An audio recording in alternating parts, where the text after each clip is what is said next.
यदि आप लॉ पढ़ना चाहते हैं तो कहीं और क्यों जाना। हमारे ऐप को डाउनलोड करें और लॉ पढ़ें। नमस्ते, सदावत्सले मातृभूमि।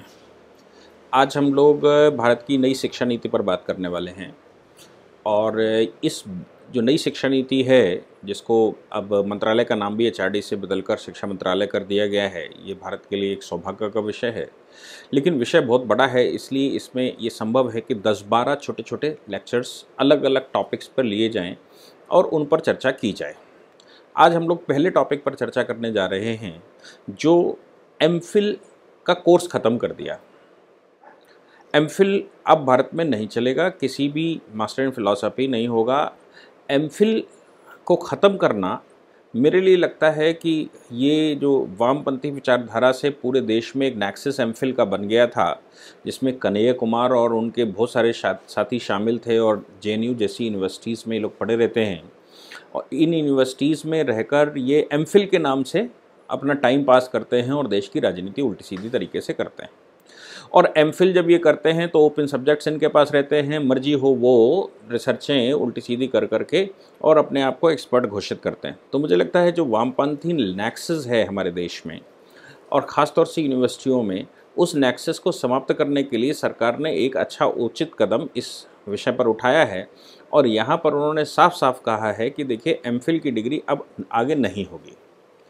अब केवल और केवल एक डिग्री रहेगी, वो है पीएचडी। आपको पीएचडी करनी है तो आप अपनी ग्रेजुएशन पोस्ट ग्रेजुएशन ख़त्म करने के बाद पीएचडी कर लीजिए। पोस्ट ग्रेजुएशन और पीएचडी के बीच में एक डिग्री होती थी एमफिल। जो लोग अप्लाई करते थे पीएचडी के लिए, वो पीएचडी में नहीं हो पाते थे तो एमफिल में एडमिशन आसानी से हो जाता था। और एमफिल में एडमिशन ग्रेडिंग की, कुछ यूनिवर्सिटियाँ ग्रेडिंग से लेते हैं, कुछ डायरेक्ट लेते हैं और यूनिवर्सिटी वाइज वो चलता है। तो अभी क्या है, भारत सरकार ने जब एमफिल को समाप्त किया है तो इसका मतलब ये हो गया कि भारत सरकार अब केवल पीएचडी पर कॉन्सेंट्रेट करने वाली है और पीएचडी का यूनिवर्सल एंट्रेंस एग्ज़ाम लेने की बात उन्होंने की है कि अभी पीएचडी का यूनिवर्सल एंट्रेंस एग्ज़ाम लेंगे और यूनिवर्सल एंट्रेंस एग्ज़ाम भले ही वो देखेंगे कि यूनिवर्सिटी वाइज लेना है या नेशनल लेवल पर लेना है,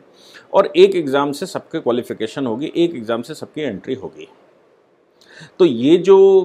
इंटरव्यू बेस पर जेएनयू जैसी यूनिवर्सिटियाँ, जेएनयू हो गया या जामिया मिलिया हो गया या जादवपुर यूनिवर्सिटी हो गई या अलीगढ़ मुस्लिम यूनिवर्सिटी होगी, ये बहुत सारी यूनिवर्सिटियां हैं और देश की और भी बहुत सारी ऐसी नक्सली यूनिवर्सिटियां हैं जहां इंटरव्यू बेस पर ये एमफिल में एडमिशन लेते थे। और इंटरव्यू बेस पर एडमिशन लेने का मतलब होता था कि जो टीचर का नेक्सस बैठा हुआ है वामपंथियों का, वो अपने ही विचार के बच्चों को अंदर लेते थे और उनका ही एक सिस्टम बना रहता था और उस सिस्टम को वो कंटिन्यू रखते थे। यहाँ पर सरकार ने एक ही कदम से, मुझे लगता है सिंगल और एक कदम से, सरकार ने एक कदम से एमफिल को समाप्त करके उन सारी आशंकाओं पर, जिसमें हॉस्टल में पड़े हुए आप हैं और आप पढ़ाई कम राजनीति ज़्यादा करते हैं, फिर एमफिल के बाद आप एलिजिबल हो जाते हैं पीएचडी के लिए, तो आप वहाँ से एंट्रेंस देकर तो पीएचडी नहीं कर पाए, लेकिन एमफिल करके पीएचडी के लिए आप आ जाते हैं और एमफिल कई वर्ष लगाए, फिर पीएचडी में कई वर्ष लगाएंगे। पीएचडी में मिनिमम 2.5 साल का तो टाइम होता है, लेकिन 5-7 साल भी लोगों को लगते हैं पीएचडी करने में। फ्री का हॉस्टल, फ्री का खाना, फ्री का रहना और देश के विरुद्ध राजनीति करना। तो आप 2.5 साल में अपनी पीएचडी तो कंप्लीट नहीं कर पाए, लेकिन 2.5 साल में देश में डिस्टर्बेंस करने की व्यवस्थाएं आपने कर ली हैं, उसमें आपने महारत हासिल कर ली है। तो इन सब बातों को ध्यान में रखते हुए भारत सरकार ने एक हथौड़े में 100 सुनार की और एक लोहार की,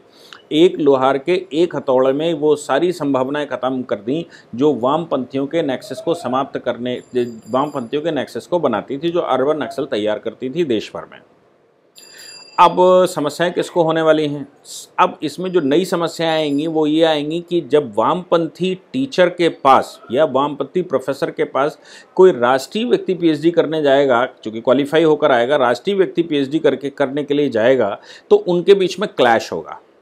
और क्लैश क्या होगा कि वो अपनी मानसिक विचारधारा के आधार पर पीएचडी लिखवाना चाहेंगे और ये बच्चा जो है वो रिसर्चें कर करके राष्ट्रवादी चीज़ें निकाल कर लाएगा।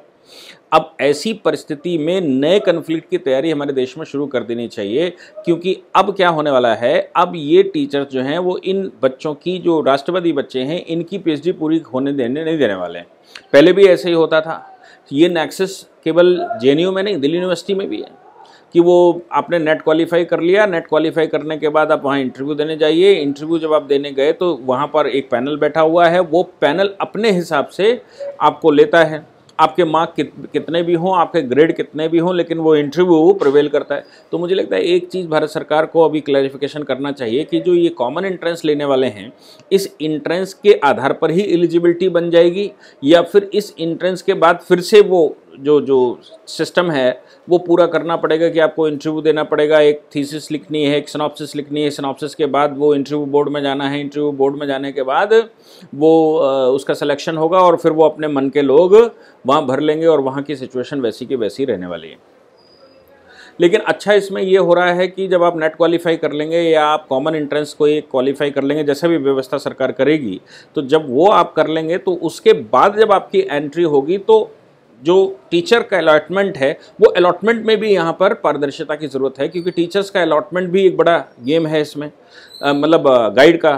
अलॉटमेंट, तो गाइड की लिस्ट रहती है, उस लिस्ट में किसको कहाँ जाना। तो मुझे लगता है कि अगर सरकार इसमें एक क्लैरिफिकेशन और दे दे कि ये जो कॉमन एंट्रेंस से जाएंगे इनका कोई इंटरव्यू नहीं होने वाला है, इनकी एक सिनॉप्सिस तैयार होने वाली है, ये सिनॉप्सिस जो है वो नेशनल पोर्टल पर पढ़ने वाली है और नेशनल पोर्टल पर पढ़ने वाली सिनॉप्सिस है, उस पर लोगों के प्रोफेसर्स के कमेंट आने दीजिए। एक प्रोफेसर के कमेंट करने पर प्रोफेसर के अकाउंट में कुछ पेमेंट सरकार ट्रांसफ़र करेगी, तो उसमें एक पूरे देश नेशनल लेवल पर एक 100, 150, 200, 400 प्रोफेसर्स का एक ग्रुप हो,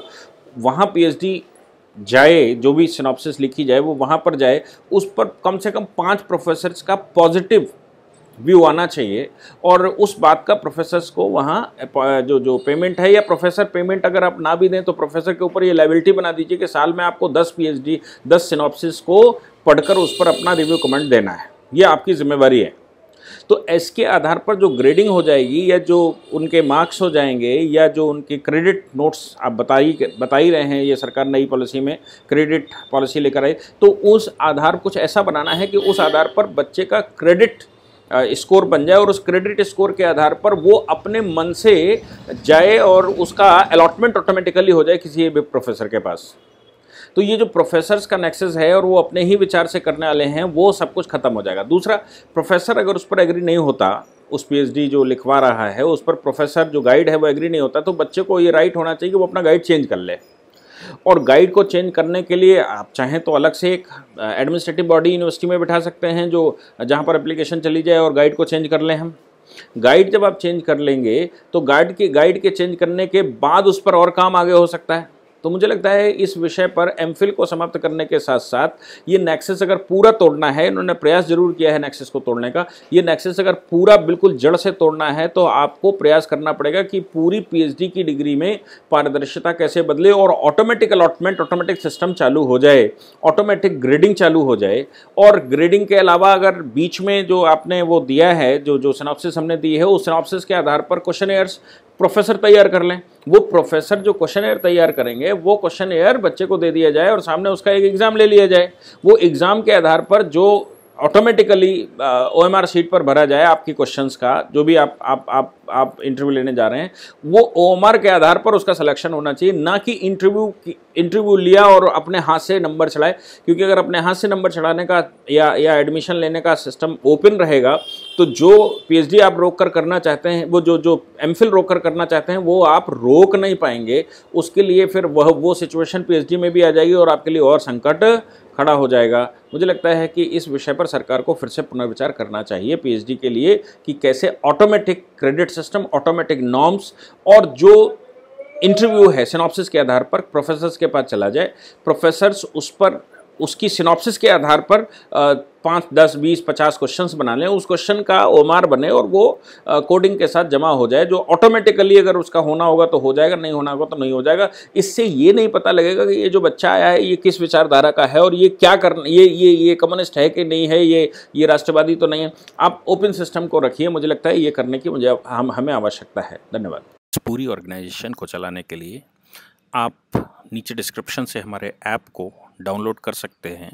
जिससे कि लॉ स्टूडेंट्स को, लॉयर्स को और आम आदमी जो लॉ जानना चाहता है वो पेड क्लासेस का लाभ ले सकता है।